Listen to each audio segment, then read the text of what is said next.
Hello students, welcome to Annapurna academy. So ఈ రోజు video ఏంటంటే సైనిక్ స్కూల్కి సంబంధించిన నోటిఫికేషన్ 2026-27కి సంబంధించి కంప్లీట్ ఇన్ఫర్మేషన్ అనేది ఈ వీడియోలో ఎక్స్ప్లెయిన్ చేయడం అయితే జరుగుతుందమ్మా.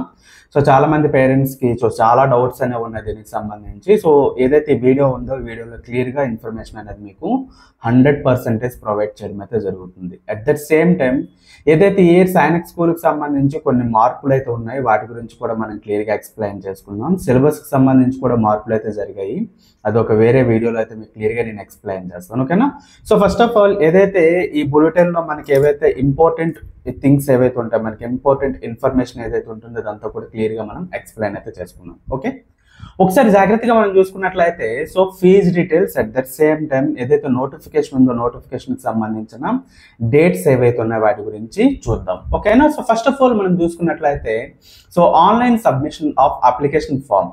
అయితే మనం అప్లికేషన్ ఫామ్ అనేది ఆన్లైన్లో సబ్మిషన్ చేసుకోవడానికి టైమ్స్ అనేవి ఇక్కడ మనం చూసుకున్నట్లయితే 10/10/2025 to 30/10/2025. సో ఈ డేట్స్ అనేవి మనకి ఇవ్వడం జరిగింది. అంటే 10వ తేదీన మనకి అడ్మిషన్ అనేది స్టార్ట్ అయిందమ్మా.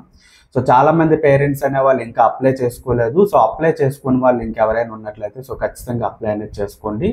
సో మనకి లాస్ట్ డేట్ చూసుకున్నట్లయితే ఇక్కడ మనకి సో 30వ తేదీ వరకు మనకి సో టైం అయితే ఉండటం అయితే జరిగింది. సో 30వ తేదీలోపు మనం ఏంటంటే అప్లై చేసుకోవాలి. సో తర్వాత డేట్ అనేది పెరుగుతుందా పెంచుతారా అనేది సెకండరీ అది. సో ప్రస్తుతానికి ఇదే మనకి లాస్ట్ డేట్ కాబట్టి ఈ డేట్ లోపే మీరు మొత్తం కంప్లీట్ అయితే చేసుకోండి. ఓకే, సో నెక్స్ట్ మనం చూసుకున్నట్లయితే last date of successful transaction of fee. అయితే మనం ట్రాన్సాక్షన్ ఏదైతే ఫీ అనేది ఉంటుందో సో మన ఫీ స్ట్రక్చర్ అనేది ఇక్కడ ఆల్రెడీ తర్వాత మనం ఎక్స్ప్లెయిన్ చేసుకున్నాం. సో ప్రీవియస్ వీడియోలో చెప్పాం.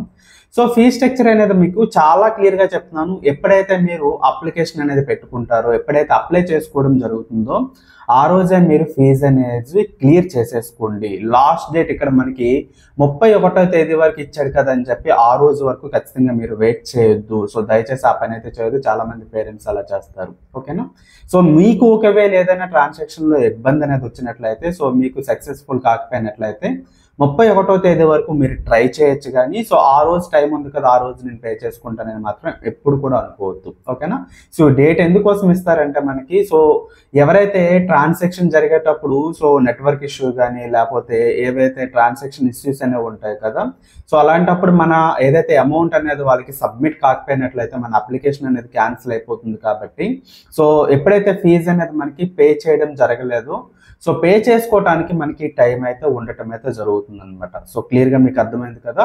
ఇప్పటి వరకు మీరు ట్రై చేయొచ్చు, కానీ ఫీజు అయితే మాత్రం ఏ రోజైతే మీరు అప్లికేషన్ పెడుతున్నారో ఆ రోజే పే చేసేసుకోండి. సో ఇప్పుడు మనకి ఫీ స్ట్రక్చర్ గురించి ఒకసారి జాగ్రత్తగా చూసుకున్నట్లయితే ఇది కేవలం అప్లికేషన్కి మాత్రమే. సో చాలా మంది పేరెంట్స్కి ఏంటంటే సైనిక్ స్కూల్ అనేది ఫ్రీగా ఉంటుందేమో అని అనుకుంటారండి. సో ఫ్రీగా ఉండదు. అప్రాక్సిమేట్లీ 2 lakhs రూపీస్ అయితే ఎవ్రీ ఇయర్ మనం పే చేయవలసి అయితే ఉంటుంది. సో ఎవ్రీ ఇయర్ మనకి ఫీజు కూడా ఇంక్రీజ్ అనేది అవుతుంది.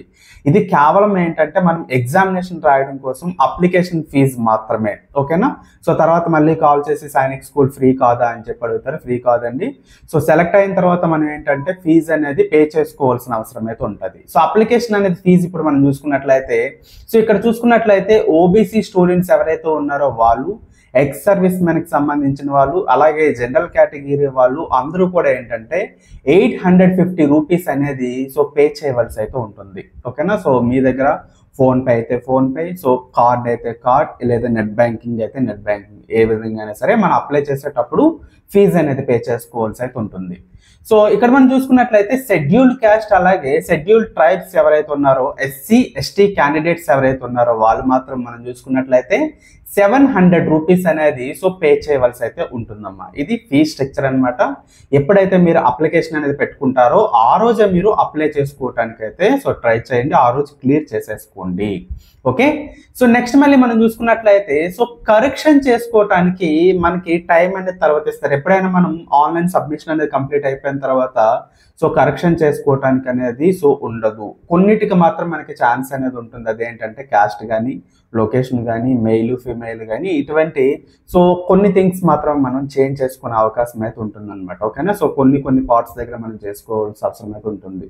మీరు ఎప్పుడైనా సరే అప్లికేషన్ అనేది సబ్మిట్ చేసే ముందే సో ప్రివ్యూ చూసుకోమని చెప్తుంది. 1-2 సార్లు చెక్ చేసుకోండి, ఓకేనా. సో ప్రతి ఒక్కటి మీ యొక్క స్పెల్లింగ్స్ కానీ, సో డేట్ ఆఫ్ బర్త్ కానీ, లేదా మీ కాస్ట్ కానీ, లేకపోతే సో మీరు ఏ స్కూల్కి సో సెలెక్ట్ చేసుకున్నారు, సో ఫస్ట్ ప్రైమరీగా మనం ఏ స్కూల్కి పెట్టుకున్నాం అనేది అది కానీ, లేకపోతే మీరు ఎగ్జామినేషన్ సెంటర్స్ ఏవైతే పెట్టుకున్నారో వాటి గురించి కానీ, లేకపోతే మీరు అప్లై చేసుకునేటప్పుడు ఓన్లీ సైనిక్ స్కూల్స్కి అప్లై చేసుకుంటున్నారా లేదా అన్నిటికీ కలిపి అప్లై చేసుకుంటున్నారా అనేది చూసుకోవడం కానీ ఇదంతా కూడా ముందుగానే చూసుకోవాలి మీరు. సో ఒక్కసారి సబ్మిట్ చేసిన తర్వాత మళ్ళీ చేంజ్ చేసుకునే అవకాశం అనేది ఉండదు. కరెక్షన్ విండో మనకి ఓపెన్ అయ్యేది ఎప్పుడు మనకి సో 2వ తేదీ నుంచి 4వ తేదీ వరకు, అంటే నెక్స్ట్ మంత్ 2వ తేదీ 4వ తేదీ మధ్యలో ఉంటుందన్నమాట. అప్పుడు కొన్ని మాత్రమే మార్పు చేసుకునే అవకాశం అనేది ఉంటుంది, అన్ని చేంజ్ చేసుకునే అవకాశం అనేది ఉండదు. కాబట్టి ముందుగానే 1-2 సార్లు చెక్ చేసుకోండి, ఓకేనా. నెక్స్ట్ మనం చూసుకున్నట్లయితే అడ్మిట్ కార్డ్స్ అనేవి ఎప్పుడు వస్తాయి. సో ఒకసారి మనం చూసుకున్నట్లయితే ఎగ్జామినేషన్ అనేది ఎప్పుడైనా ఉంటుందో ఎగ్జామినేషన్కి మనకి ముందుగా 15 డేస్ ముందు నుంచి 30 డేస్ మధ్యలో మనకి సో అడ్మిట్ కార్డ్స్ అనేవి వచ్చే అవకాశం అనేది ఉంటుందన్నమాట. అంటే ఎగ్జామినేషన్ జరిగే ముందు 15 రోజుల ముందు నుంచి లేదా 30 రోజులు ఈ మధ్య టైం గ్యాప్ ఏదైతే ఉంటుందో ఆ గ్యాప్లో అయితే మనకి సో అడ్మిట్ కార్డ్స్ అనేవి వస్తాయి. సో మనకి ఇంకా ఎగ్జామినేషన్ డేట్ అనేది అనౌన్స్ చేయలేదు, జనవరిలో ఉంటుందని చెప్తున్నారు. సో జనవరిలో అది ఉండొచ్చు లేదా పోస్ట్పోన్ అవ్వచ్చు, వాడి డేట్ అనేది మనకి పర్టికులర్గా ఇవ్వలేదు, తర్వాత మనకి అది అనౌన్స్ చేస్తాడు, ఓకేనా. సో మీరు మాత్రం 99% ఈ ఇయర్ జనవరిలోనే ఎగ్జామినేషన్ అనేది ఉండే అవకాశం అనేది ఉంటుంది. కాబట్టి సో జనవరికే మీరు లాస్ట్ డేట్, జనవరిలోనే నాకు ఎగ్జామినేషన్ అనేది ఉంది అని అనుకొని మీరు ప్రిపేర్ అవ్వాల్సి అయితే ఉంటుందన్నమాట, ఓకేనా. సో క్లియర్గా మీకు అర్థమైంది కదా. సో నెక్స్ట్ మనం చూసుకున్నట్లయితే డేట్ ఆఫ్ ఎగ్జామినేషన్ మీకు ఇప్పుడే చెప్పాను, సో జనవరిలో ఎప్పుడైనా ఉండొచ్చు అనమాట, ఓకేనా. సో ఎగ్జామినేషన్కి సంబంధించిన టైం ఎంతసేపు అనేది ఉంటుంది. 6th క్లాస్కి సంబంధించిన పిల్లలకి 150 minutes అనేది ఉంటుంది. సో ఆఫ్టర్నూన్ 2 o'clock అనేది మనకి స్టార్ట్ అనేది అవుతుంది అనమాట. సో 4:30 అలా మనకి క్లోజ్ అనేది అయిపోతుంది.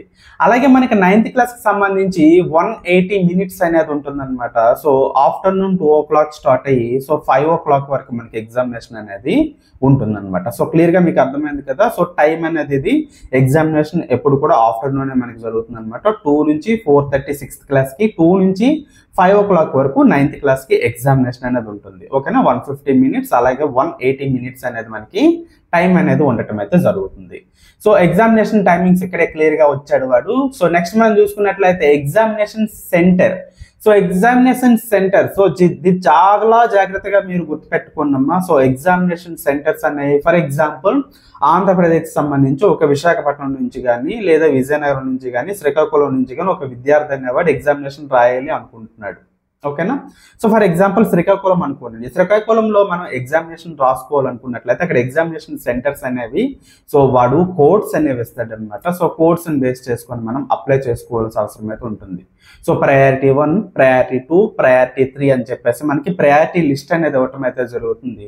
సో శ్రీకాకుళం విద్యార్థి కాబట్టి so first of all Srikakulam దగ్గరలో శ్రీకాకుళంలోనే మనకి ఇస్తాడు కాబట్టి శ్రీకాకుళంలో మనం సో పెట్టుకోవాల్సి ఉంటుంది ప్రయారిటీ అనేది. సో నెక్స్ట్ మళ్ళీ మనం చూసుకున్నట్లయితే ప్రయారిటీ 2, సో శ్రీకాకుళంలో ఇంకే స్కూల్స్ అనేది ఇవ్వలేదు. సో నెక్స్ట్ మళ్ళీ మనం చూసుకున్నట్లయితే విజయనగరం అనుకోండి, విజయనగరంలో పెట్టుకోండి. సో ప్రయారిటీ లిస్ట్ 3, సో తర్వాత విశాఖపట్నం కాబట్టి విశాఖపట్నం పెట్టుకోండి. ఇలా మనకి ఏంటంటే మన దగ్గర ఎగ్జామినేషన్ సెంటర్స్ అనేవి ఏవైతే ఉంటాయో అలా మనం పెట్టుకోవాల్సి అయితే ఉంటుంది. మీకు ఎగ్జాంపుల్ అనేది చెప్పాను అనమాట ఇది. సో మీకు ఎలా అయితే అలా మీరు చేసుకోవచ్చు. ఫర్ ఎగ్జాంపుల్ ఎవరైనా విద్యార్థి హైదరాబాద్లో అనే వాళ్ళు ఉంటున్నారు, వాళ్ళు ఎగ్జామినేషన్ అయ్యే టైంకి సో ఖచ్చితంగా వాళ్ళ అమ్మమ్మ వాళ్ళ ఇంట్లో విశాఖపట్నంలో ఎక్కడో ఉంటాడని మీకు ముందుగా ఇప్పుడే తెలిసినట్లయితే మీరు హైదరాబాద్లో ఉన్నా సరే ఫస్ట్ ప్రయారిటీ విశాఖపట్నం పెట్టుకున్నట్లయితే మీరు విశాఖపట్నంలోనే ఎగ్జామినేషన్ రాసే అవకాశం అనేది ఉంటుందన్నమాట. సో క్లియర్గా మీకు అర్థమైంది కదా. ఎగ్జామినేషన్ సెంటర్స్ మనం ఏదైతే ప్రయారిటీస్ అని పెట్టుకుంటామో వాటిని బేస్ చేసుకొని మనకి అడ్మిట్ కార్డ్స్ అనేవి ఎప్పుడు వస్తాయో అడ్మిట్ కార్డ్స్లో మనకి ఏ స్కూల్ అలాగే ఎక్కడ మనకి ఎగ్జామినేషన్ రాయొచ్చు అనే విషయం అయితే మనకి కంప్లీట్గా అడ్మిట్ కార్డులో అయితే ఉంటుందన్నమాట. సో క్లియర్గా మీకు అర్థమైంది కదమ్మా. ఇది చాలా ఇంపార్టెంట్, ఎందుకంటే ఎగ్జామినేషన్ సెంటర్స్ అనేవి తెలియక ఏది పెడితే అది పెట్టేస్తారు, తర్వాత దూరంగా ఉంది ఇంకేం వెళ్తాం లేదని చెప్పేసి వదిలేస్తున్నారు అనమాట. సో ఈ ప్రయారిటీ బేస్ పెట్టుకున్నారంటే మీకు వీలైనంత దగ్గరగా ఎగ్జామినేషన్ సెంటర్ అనేది మీకు ఇంటికి దగ్గరలోనే వచ్చేస్తుంది. సో క్లియర్గా మీకు అర్థమైంది కదా. నెక్స్ట్ మనం చూసుకున్నట్లయితే సో ఎగ్జామినేషన్ పేపర్ ప్యాటర్న్ అనేది ఏ విధంగా ఉంటుందంటే మనకి ఓఎంఆర్ షీట్ ఏదైతే ఉంటుందో ఓఎంఆర్ షీట్ బేస్డ్ అయితే ఉంటుంది. ఇంకా 6th క్లాస్కి సంబంధించి కానీ ఏదైతే సైనిక్ స్కూల్ ఎగ్జామినేషన్స్కి సంబంధించి కంప్యూటర్ బేస్డ్ టెస్ట్లు అయితే ఇంకా మనకి రాలేదు, ఓఎంఆర్ బేస్డ్ ఎగ్జామినేషనే ఉంటుంది. కాబట్టి మనం ఏంటంటే సో ఎగ్జామినేషన్ సెంటర్కి ఓన్లీ పెన్ మాత్రం పట్టుకొని వెళ్ళవలసి ఉంటుంది. వాళ్ళకి ఓఎంఆర్ షీట్ ఇస్తారు, దాన్ని బబ్లింగ్ అనేది చేయవలసి అనేది ఉంటుంది. సో ఆన్లైన్ కోచింగ్ తీసుకున్న విద్యార్థులకి ఈ బబ్లింగ్ అనేది ఏ విధంగా చేయాలి ఏంటి అనేది సో కంప్లీట్గా మేము చెప్పడం అయితే జరుగుతుంది అనమాట. సో క్లియర్గా మీకు అర్థమైంది కదమ్మా. సో నెక్స్ట్ మళ్ళీ మనం చూసుకున్నట్లయితే ఎగ్జామినేషన్కి సంబంధించి సో మనకి రిజల్ట్స్ అనేవి ఎప్పుడు వస్తాయి అని చెప్పి అడుగుతుంటారు. సో 6 వీక్స్ అనేది మనకి ఖచ్చితంగా పడుతుందమ్మా, లేదా 45 డేస్ అనేది మనకి ఎగ్జామినేషన్ రాసినప్పటి నుంచి సో రిజల్ట్స్ రావడానికి మినిమం టైం అనేది మనకి పడుతుంది. అయితే 6 వారాలు లేదా 45 డేస్ ఏదో ఒకటి ఇస్తాడు. ఇక్కడైతే మనకి 6 వీక్స్ అనేది మనకి ఇవ్వటం అయితే జరిగింది అనమాట. ఓకేనా. సో నెక్స్ట్ మనం చూసుకున్నట్లయితే సార్ అప్లై చేసుకోవాలి, నాకు కంప్లీట్గా ఇన్ఫర్మేషన్ అయితే తెలిసింది. నేను అప్లై చేసుకోవడానికి ఫస్ట్ ఆఫ్ ఆల్ నా దగ్గర ఏ డాక్యుమెంట్స్ అనేవి అవసరం అవుతాయి, సో అసలు నేను ఏ విధంగా అప్లై చేసుకోవాలని మీరు అడుగుతారు. డిస్క్రిప్షన్లో నేను లింక్ అయితే ఇస్తాను. సో దాన్ని క్లిక్ చేసినట్లయితే మీకు డైరెక్ట్గా మీరు ఏదైతే అప్లై చేసుకోవాలో అక్కడ వరకు పేజ్ అయితే వెళ్ళిపోతుంది అన్నమాట. అక్కడ నుంచి మీరు అప్లై చేసుకోవచ్చు. అప్లై చేసుకోవడం తెలియకపోయినట్లయితే ఐ థింక్ ఒక 1 or 2 years బ్యాక్ ఏ విధంగా అప్లై చేసుకోవాలి ఏంటనేది నేను వీడియో పెట్టాను, అది చూసి మీరు యాజ్ ఇట్ ఈస్గా అప్లై చేసుకోవచ్చు అనమాట. సో అప్లై చేసుకోవడానికి ఫస్ట్ ఆఫ్ ఆల్ మన దగ్గర ఉండవలసిన డాక్యుమెంట్స్ ఏంటి, సో అసలు మన దగ్గర ఏమేమి ఉండాలి, సో అదొకసారి మనం చూసుకున్నట్లయితే స్టెప్ 1 మనం చూసుకున్నట్లయితే సో ఫస్ట్ ఆఫ్ ఆల్ ఎవరైతే విద్యార్థులు ఉన్నారో వాళ్ళకి సో ఖచ్చితంగా ఈమెయిల్ ఐడి అలాగే మొబైల్ నెంబర్, ఇది చాలా చాలా ఇంపార్టెంట్. సో చాలా మంది పేరెంట్స్ అనే వాళ్ళు చేస్తున్న మిస్టేక్ ఏంటంటే సో నెట్ సెంటర్కి వెళ్ళిన తర్వాత వాడు అప్లై చేయడానికి వాడికి 100-200 వస్తుంది కాబట్టి వాడు ఏం చేస్తాడంటే ఏదో ఒక ఈమెయిల్ ఐడి అప్పటికప్పుడు క్రియేట్ చేసేసి అప్లై చేసేస్తాడు. సో అలా కాదమ్మా. సో ఖచ్చితంగా మీరు రెగ్యులర్గా వాడే ఈమెయిలే వాడండి. ఈ రోజుల్లో ప్రతి ఒక్కరి దగ్గర సో మొబైల్ ఫోన్ అయితే ఖచ్చితంగా ఉంటుంది. మీ మొబైల్ ఫోన్ వర్క్ చేయాలంటే సో ఖచ్చితంగా ఈమెయిల్ ఐడి క్రియేట్ చేసుకోవాలి. సో ఈమెయిల్ ఐడి మీరు ఓపెన్ చేసినట్లయితే అక్కడ ఈమెయిల్ ఐడి మీకు కనిపిస్తుంది, ఆ ఈమెయిల్ ఐడి ఇచ్చుకోండి. సో అది ఖచ్చితంగా మీ దగ్గర ఉంటుంది. సో ఖచ్చితంగా ఈమెయిల్ ఐడి మీ అడ్మిషన్ అయ్యేంత వరకు ఖచ్చితంగా ఉండాలి. అండ్ మొబైల్ నెంబర్ దగ్గరకు వచ్చి కూడా చాలా మంది విద్యార్థులు ఏం చేస్తారంటే ఆ టైంకి ఏదో ఒక మొబైల్ నెంబర్ అనేది ఇవ్వటం జరుగుతుంది. అలా కాదు. సో ఖచ్చితంగా మీరు రెగ్యులర్గా వాడే మొబైల్ నెంబర్ అనేది ఏదైతే ఉంటుందో ఆ మొబైల్ నెంబర్ను మాత్రమే మీరు ప్రొవైడ్ చేయవలసి ఉంటుంది. ఏది పెడితే ఆ మొబైల్ నెంబర్ అయితే మీరు ఇవ్వటానికి లేదు. ఓకేనా. సో క్లియర్గా మీకు అర్థమవుతుంది కదా. ఫర్దర్గా మీరు అడ్మిషన్ అయ్యేంత వరకు సో ప్రతి ఒక్క ఇన్ఫర్మేషన్ కూడా ఇప్పుడు మీరు ఏదైతే ఈమెయిల్ ఐడి మీరు ప్రొవైడ్ చేస్తున్నారో, మీరు ఏదైతే మొబైల్ నెంబర్ ప్రొవైడ్ చేస్తున్నారో వాటికే ఇన్ఫర్మేషన్ అనేది వస్తుంది. ఇఫ్ ఇన్ కేస్ ఈ రెండు పోయినట్లయితే మీకు సైనిక్ స్కూల్ సొసైటీకి సంబంధించి ఏదైతే కనెక్షన్ ఉంటుందో కనెక్షన్ అనేది కట్ అయిపోతుంది. ఫర్దర్గా మీకు ఎటువంటి ఇన్ఫర్మేషన్ అనేది దొరకదు అనమాట. సో క్లియర్గా మీకు అర్థమవుతుంది కదా. అడ్మిషన్ టైంలో చాలా ఇంపార్టెంట్ ఇదే మెయిన్ అనమాట. సో దీన్ని నెగ్లెక్ట్ చేస్తారు చాలా మంది పేరెంట్స్. దీన్ని నెగ్లెక్ట్ చేయొద్దు. ఈమెయిల్ ఐడి ఖచ్చితంగా మీరు రెగ్యులర్గా వాడేదై ఉండాలి, మొబైల్ నెంబర్ కూడా రెగ్యులర్గా వాడేదై ఉండాలి. మీ ఫాదర్ అండ్ మదర్ది అయితే ఇవ్వండి. ఓకేనా. సో నెక్స్ట్ మనం చూసుకున్నట్లయితే స్టెప్ 2లో మనకు కావాల్సిన డాక్యుమెంట్స్ ఒకసారి జాగ్రత్తగా చూసుకున్నట్లయితే ఇక్కడ సో ఎవరైతే విద్యార్థి ఉన్నాడో విద్యార్థి యొక్క ఫోటోగ్రాఫ్ ఏదైతే ఉంటుందో సో ఆ ఫోటో అనేది సో ప్రొవైడ్ చేయవలసి ఉంటుంది. దాని యొక్క ఫైల్ అనేది మనం చూసుకున్నట్లయితే 10 kilobytes నుంచి 200 kilobytes మధ్యలోనే ఉండాలి అప్లై చేసేటప్పుడు. ఓకేనా. తక్కువ ఉండకూడదు, ఎక్కువ ఉండకూడదు. ఇక్కడ మెన్షన్ చేస్తాను సైజెస్ అనేవి, అదే మీరు అక్కడ ప్రొవైడ్ చేయవలసి అయితే ఉంటుంది. ఓకేనా. సో నెక్స్ట్ మనం చూసుకున్నట్లయితే క్యాండిడేట్ యొక్క సిగ్నేచర్ అనేది ఉండాలి. ఇది మనకి 10 kilobytes నుంచి సో 50 kilobytes అనేది ఉండవలసి అయితే ఉంటుంది. సో క్లియర్ గా మీకు అర్థమైంది కదా. నెక్స్ట్ మనం చూసుకున్నట్లయితే క్యాండిడేట్ యొక్క లెఫ్ట్ థంబ్ ఇంప్రెషన్ అనేది అవసరమైతే అవుతుంది. లెఫ్ట్ థంబ్ ఇంప్రెషన్ అనేది మీరు ఒక పేపర్ మీద పెట్టి ఉంచుకోవాలన్నమాట. అది స్కాన్ చేసే వాళ్ళు అప్లోడ్ చేయడం అయితే జరుగుతుంది. ఇఫ్ ఇన్ కేస్ మీకు లెఫ్ట్ హ్యాండ్ లేదు లేదా లెఫ్ట్ థంబ్ అనేది పూర్తిగా పిల్లలకి లేదు అనుకున్నట్లయితే అలాంటి సమయాల్లో మీరు రైట్ థంబ్ అనేది యూస్ చేసుకునే అవకాశం అనేది ఉంటుందన్నమాట. లేకపోయినట్లయితేనే మీకు క్లియర్గా చెప్తున్నాను, లేకపోయినట్లయితేనే లేదు అన్నట్లయితే మీ దగ్గర లెఫ్ట్ థంబ్ అనేది ఉంది అనుకున్నట్లయితే లెఫ్ట్ థంబ్ ఇవ్వాలి, లేదు అన్నట్లయితే రైట్ థంబ్ అనేది ఇచ్చే అవకాశం అనేది ఉంటుంది, ఇవ్వచ్చు. ఓకేనా. నెక్స్ట్ మనం చూసుకున్నట్లయితే డేట్ ఆఫ్ బర్త్ సర్టిఫికేట్ ఏదైతే ఉంటుందో డేట్ ఆఫ్ బర్త్ సర్టిఫికేట్ అనేది మీ దగ్గర ఉండవలసి అయితే ఉంటుంది. డొమిసైల్ సర్టిఫికేట్, దీన్నే మనకి రెసిడెన్స్ సర్టిఫికేట్ అనేసి అంటారు. రెసిడెన్స్ సర్టిఫికేట్ అనేది మీ దగ్గర ఉండవలసి అయితే ఉంటుంది. నెక్స్ట్ మళ్ళీ మనం చూసుకున్నట్లయితే క్యాస్ట్ కమ్యూనిటీ కేటగిరీ, దీన్ని మనం క్యాస్ట్ సర్టిఫికేట్ అనేసి అంటాము. అంటే మనం ఎస్సీ ఎస్టీ కేటగిరీకి సంబంధించిన విద్యార్థులు ఫీజు అనేది తగ్గుతుంది కాబట్టి ఖచ్చితంగా క్యాస్ట్ సర్టిఫికేట్ అక్కడ అప్లోడ్ చేయబడుతుంది అనమాట. అలాగే మీరు ఏ క్యాస్ట్కి సంబంధించిన వాళ్ళు, సో మీ యొక్క క్యాస్ట్ అనేది సో ఐడెంటిఫై చేయడానికి ఈ క్యాస్ట్ సర్టిఫికేట్ అప్లోడ్ చేస్తేనే మనకు కావాల్సిన రిజర్వేషన్ ఏదైతే ఉంటుందో అది మనం సో పెట్టుకునే అవకాశం అనేది ఉంటుంది. సో నెక్స్ట్ మళ్ళీ మనం చూసుకున్నట్లయితే డిఫెన్స్ కేటగిరీకి సంబంధించిన వాళ్ళు ఎవరైనా ఉన్నట్లయితే వాళ్ళు ఏదైతే వర్కింగ్ సర్టిఫికేట్ అనేది ఉంటుందో వాళ్ళు ఏంటంటే అది ఇవ్వాల్సి అనేది ఉంటుంది. లేదా ఎక్స్ సర్వీస్ మెన్స్ అయితే వాళ్ళు రిలీవ్ అయిపోయిన ఏవైతే సో సర్టిఫికేట్స్ డాక్యుమెంట్స్ అనేవి ఉంటాయో అవి వాళ్ళు ప్రొవైడ్ చేయాలన్నమాట. సో క్లియర్ గా మీకు అర్థమైంది కదమ్మా. ఇది మనకి ఈ 2 స్టెప్స్ అనమాట. సో 2 స్టెప్స్ మనం బేస్ చేసుకొని సో క్లియర్ గా మీరు చూసుకోవాల్సి అయితే ఉంటుంది. ఓకే, నెక్స్ట్ మళ్ళీ మనం చూసుకున్నట్లయితే స్కూల్కి సంబంధించి సో ఏజ్ ఏ విధంగా ఉండాలి, సో వాటి గురించి కూడా చాలా మంది సో అడుగుతూ ఉంటారు. వీటితో పాటు మీకు క్లియర్గా ఇంకోటి చెప్పాలి ఏంటంటే సో స్టడీ సర్టిఫికేట్ ఏదైతే ఉంటుందో స్టడీ సర్టిఫికేట్ కూడా మీరు తీసుకోవాల్సి అయితే ఉంటుంది. స్టడీ సర్టిఫికేట్ కూడా ఆ టైంలో మీకు అవసరమైనది అవుతుంది. సో మీ స్కూల్కి వెళ్ళి మీ స్కూల్లో స్టడీ సర్టిఫికేట్ ఏంటి 5th క్లాస్ మీరు చదువుతూ ఉన్నట్టు ఏదైతే స్టడీ సర్టిఫికేట్ ఉందో స్టడీ సర్టిఫికేట్ మీరు అప్లోడ్ చేయవలసి అయితే ఉంటుంది అనమాట. నెక్స్ట్ మళ్ళీ మనం చూసుకున్నట్లయితే సో ఏజ్ క్రైటీరియా. సో చాలా మంది పేరెంట్స్ కి పిల్లలకు ఉండే సో పెద్ద మేజర్ డౌట్ ఏంటంటే సో చాలా మంది 5th క్లాస్కి వచ్చేస్తారు, వాళ్ళకి ఏజ్ సరిపోదు, అప్లై చేసుకోవడానికి అవ్వదు, ఎందుకు అవ్వదు అని బాధపడుతూ ఉంటారు అనమాట. సో ఖచ్చితంగా ఇక్కడ మీరు 5th క్లాస్తో ఖచ్చితంగా చదివి ఉండాలి, వాటితో పాటు ఏజ్ కూడా సరిపోవాలి. సో ఈ 2 సో ఓకే అయితేనే మీరు అప్లై చేసుకోవడానికి అనేది అవుతుంది అనమాట. ఒకసారి జాగ్రత్తగా మనం చూసుకున్నట్లయితే 6th క్లాస్ చదువుతున్న పిల్లలు ఒకసారి చూసుకున్నట్లయితే 10 నుంచి 12 సంవత్సరాలు ఖచ్చితంగా ఉండాలి. ఎప్పుడు అబ్బాయి పుట్టి ఉండాలి, సో 31/3/2026 కల్లా మనకి ఈ ఏజ్ అనేది ఉండాలన్నమాట.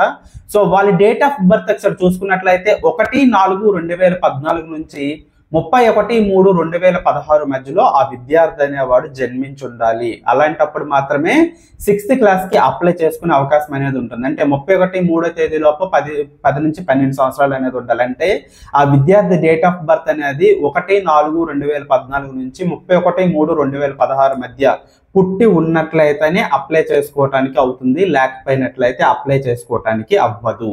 అలాగే 9th క్లాస్కి సంబంధించిన విద్యార్థులు సో ఇక్కడ మళ్ళీ 6th క్లాస్ ఇచ్చడం జరిగింది. ఒకసారి ఇక్కడ చూడండి, 9th క్లాస్కి సంబంధించిన విద్యార్థులు చూసినట్లయితే 13 నుంచి 15 సంవత్సరాల మధ్యలో అయితే ఉండాలమ్మా. ఇప్పటికీ 31/3/2026 కల్లా మనకి ఏంటంటే సో 13 to 15 ఇయర్స్ మధ్యలో ఖచ్చితంగా ఉండాల్సి అనేది ఉంటుంది.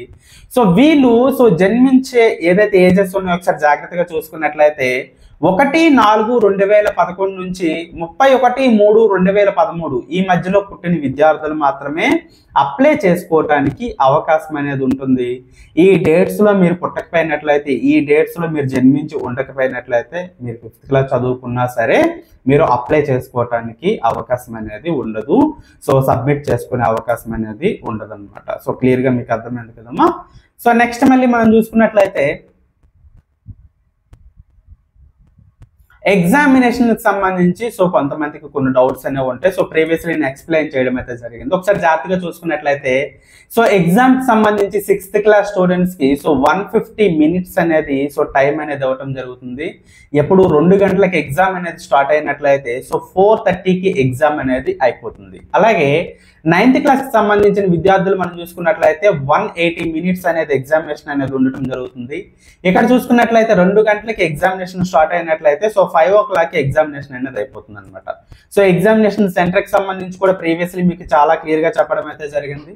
సో నెక్స్ట్ మళ్ళీ మనం చూసుకున్నట్లయితే మోడ్ ఆఫ్ ఎగ్జామినేషన్ గురించి కూడా మీకు క్లియర్ గా నేను ఎక్స్ప్లెయిన్ చేశాను. సో ఎగ్జామినేషన్స్ లో మనకి బిట్స్ అనేవి ఏ విధంగా ఉంటాయంటే మల్టిపుల్ చాయిసెస్ అనేవి ఉంటాయి అనమాట. అంటే ఒక ప్రశ్న అనేది ఇచ్చి 4 ఆప్షన్స్ అనేవి ఉంటాయి. 4 ఆప్షన్స్ లో మనం రైట్ ఆప్షన్ అనేది చూస్ చేసుకోవాలి. దాన్ని మల్టిపుల్ చాయిస్ క్వశ్చన్స్ అనేది అనడం జరుగుతుంది అనమాట.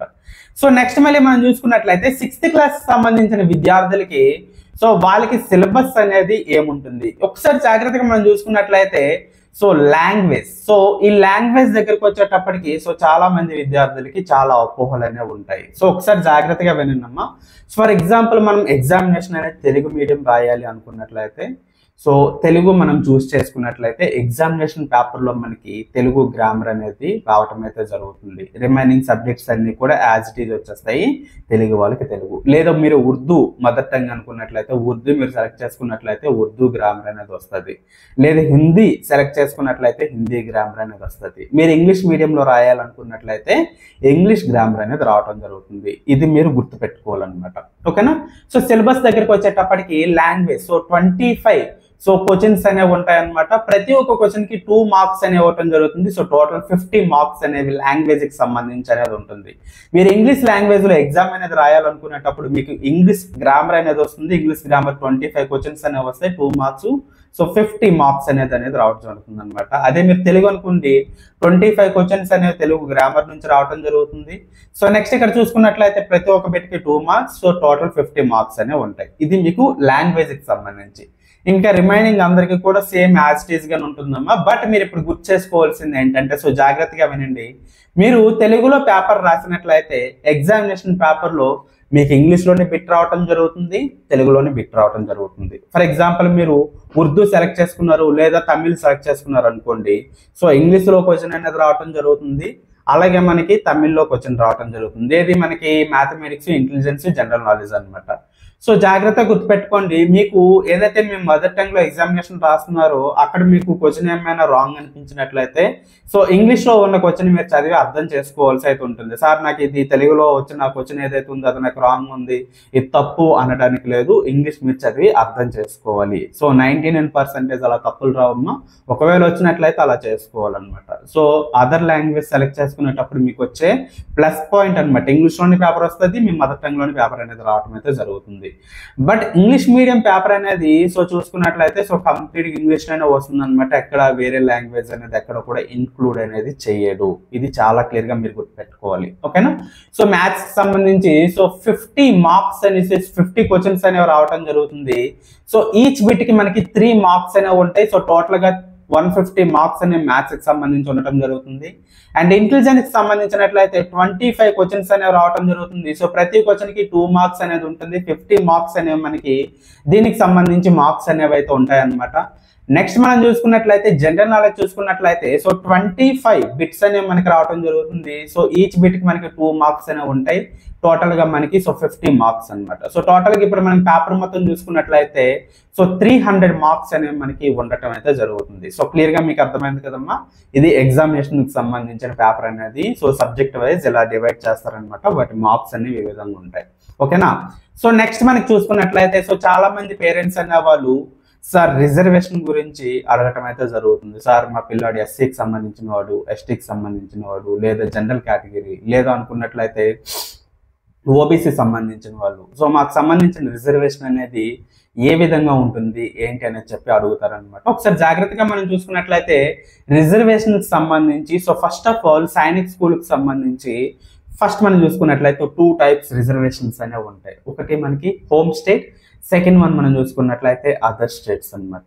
సో సారీ స్టూడెంట్స్, ఇప్పుడు మనం చూసుకున్నట్లయితే తెలంగాణకు సంబంధించి హోమ్ స్టేట్ కేటగిరీకి సంబంధించి మనకి ఎటువంటి స్కూల్స్ లేవు కాబట్టి మీరు అదర్ స్టేట్ కేటగిరీ కిందనే సో బయట ఉన్న సైనిక్ స్కూల్స్కి మీరు రాయవలసి అనేది ఉంటుంది. మీకు ఏదైతే 67% రిజర్వేషన్ అనేది ఉంటుందో ఈ రిజర్వేషన్ అనేది మీకు ఉండదు. ఓకేనా? సో 33% రిజర్వేషన్ ఉంటుంది కాబట్టి మీకు మార్క్స్ అనేవి ఎక్కువ రావాల్సి అనేది ఉంటుంది. 300 మార్క్స్ ఎగ్జామినేషన్ అయినట్లయితే మీకు అరౌండ్ మీకు 250, 260, 270 ఈ రేంజ్ లో వస్తేనే గవర్నమెంట్ సైనిక్ స్కూల్స్ లో అదర్ స్టేట్స్ లోనే వస్తాయి. ఈ ఇయర్ మనం చూసుకున్నట్లయితే 270+, 280+ వచ్చిన వాళ్ళకి కూడా సీట్స్ రాలేదు. ఓకేనా? సో ఫస్ట్ రౌండ్స్ లో చూసుకున్నట్లయితే దీన్ని బట్టి చూసుకున్నట్లయితే ఈ ఇయర్ కూడా మీ పరిస్థితి అలాగే ఉంటుంది. 250 మార్కులు, 260 మార్కులు, 250 కూడా కాదు 260 మార్కులు మీకు దాటి వచ్చినట్లయితేనే గవర్నమెంట్ సైనిక్ స్కూల్స్ లో సీట్స్ అనేవి ఉంటాయి తెలంగాణ విద్యార్థులకి. ఎందుకంటే మీకు హోమ్ స్టేట్ కేటగిరీలో ఎటువంటి స్కూల్స్ కూడా లేవు. ఓకేనా? సార్ మాకు 250 వచ్చే గవర్నమెంట్ వస్తుందా, 260 వచ్చే గవర్నమెంట్ వస్తాయంటే రాదు. ఓకేనా? సో 260 దాటిన వాళ్ళకి కూడా ఛాన్సెస్ అనేవి చాలా తక్కువగా ఉంటాయమ్మా. సో ఇది మీరు అర్థం చేసుకోండి. బికాజ్ ఎందుకంటే మనకి తెలంగాణకు సంబంధించి సైనిక్ స్కూల్స్ వచ్చేంత వరకు కూడా సైనిక్ స్కూల్కి సంబంధించిన ప్రిపేర్ అవుతున్న విద్యార్థులు ఎవరైతే ఉన్నారో మీకు ఈ కష్టాలు అయితే మాత్రం తప్పదు. ఓకేనా? సో రిమైనింగ్ స్టేట్స్ వాళ్ళ గురించి మనం క్లియర్గా మాట్లాడుకున్నట్లయితే ప్రతి ఒక్క స్టేట్లో కూడా మనకి సైనిక్ స్కూల్స్ ఉన్నాయి. ఫర్ ఎగ్జాంపుల్ ఆంధ్రప్రదేశ్ తీసుకున్నాం. ఆంధ్రప్రదేశ్లో మనం చూసుకున్నట్లయితే టోటల్గా ఇప్పటికి మనకి సో 5 సైనిక్ స్కూల్స్ అనేవి ఉన్నాయి. సో తర్వాత ఇంకో కొన్ని సైనిక్ స్కూల్స్ అయితే ఈ ఇయర్ కూడా సో అప్లై చేసుకున్నారనమాట. సో తర్వాత మీకు అఫీషియల్గా నీకు చెప్తాను. సో ప్రస్తుతానికి మనకి గవర్నమెంట్ సైనిక్ స్కూల్స్ అనేవి చూసుకున్నట్లయితే 2 సైనిక్ స్కూల్స్ ఉన్నాయి. వీటికి home state category, other state category చూసుకున్నట్లయితే హోమ్ స్టేట్ కేటగిరీ కింద 67% మెంబర్స్ అనేవాళ్ళు ఆ స్కూల్లో మన స్టేట్కి సంబంధించిన విద్యార్థులు అనే వాళ్ళు జాయిన్ అయ్యే అవకాశం అనేది సో జాయిన్ అయ్యే అవకాశం జాయిన్ అవుతారు అనమాట. ఓకేనా? సో 33% మెంబర్స్ అనేవాళ్ళు అదర్ స్టేట్కి అనేది వెళ్తారు.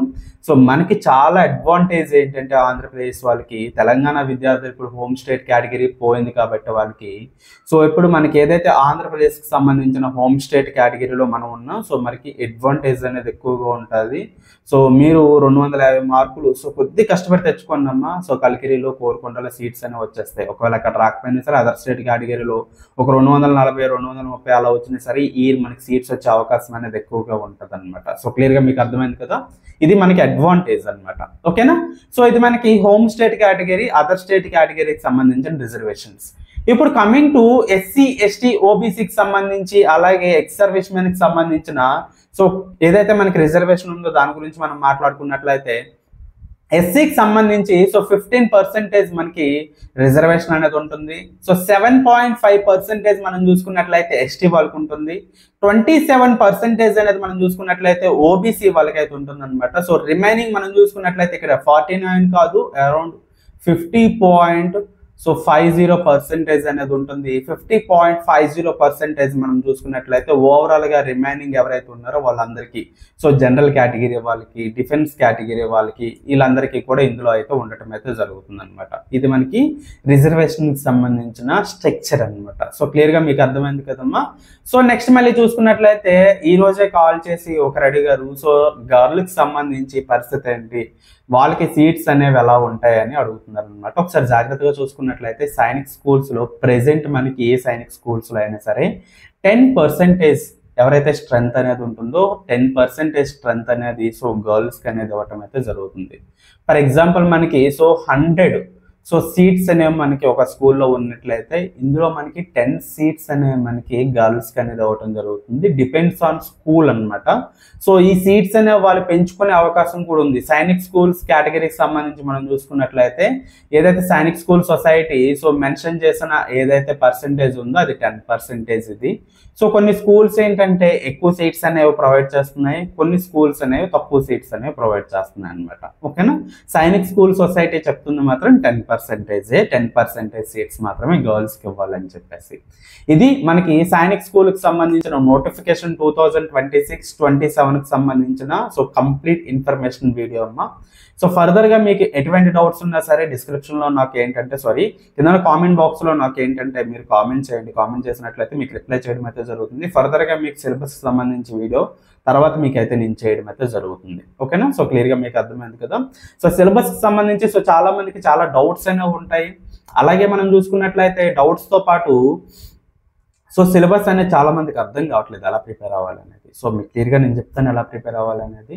అట్ దట్ సేమ్ టైం మన అన్నపూర్ణ అకాడమీ సైనిక్ స్కూల్కి సంబంధించి ప్రిపేర్ అవుతున్న విద్యార్థులు ఎవరైతే ఉన్నారో వాళ్ళకి సో కేవలం 2500 రూపీస్కే సో కోర్స్ అనేది ప్రొవైడ్ చేయడం అయితే జరుగుతుంది. అలాగే నవోదయకి సంబంధించి పిల్లలకి సో కేవలం మనకి 1499 రూపీస్కే కోర్స్ అనేది ప్రొవైడ్ చేయడం జరుగుతుంది. సో మీరు అందులో జాయిన్ అవ్వచ్చమ్మా. సో 100% సిలబస్ మీకు అక్కడ సో ప్రొవైడ్ చేయడం అయితే జరుగుతుంది. సో ఫైనల్ ఎగ్జామినేషన్లో మంచిగా అటెండ్ చేయాలి, మంచి మార్క్స్ సంపాదించాలి, సో సైనిక్ స్కూల్స్లో సీట్ రావాలనుకున్నట్లయితే సో ఖచ్చితంగా ఈ కోచింగ్ అనేది మీకు చాలా హెల్ప్ అనేది అవుతుంది. సో జాయిన్ అవడానికి ట్రై చేయండి. ఓకేనా?